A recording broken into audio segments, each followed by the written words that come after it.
તો બનાસકાંઠાના લાખણીમાં ધોધમાર વરસાદ જુઓ, હાઈવે ઉપર ભરાયા ઘૂંટણસમા પાણી, વાહન ચાલકોમાં ભારે હાલાકી.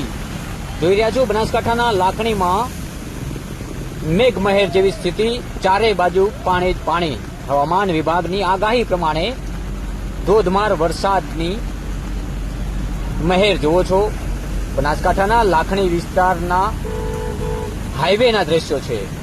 ઘૂંટણસમા પાણી ભરાયા છે, વાહન ચાલકો મુકાયા મુશ્કેલીમાં. બનાસકાંઠાના લાખણી વિસ્તારમાં મેઘમહેર યથાવત. હવામાન વિભાગની આગાહી પ્રમાણે બનાસકાંઠાના લાખણીમાં વહેલી સવારથી ધોધમાર વરસાદની શરૂઆત.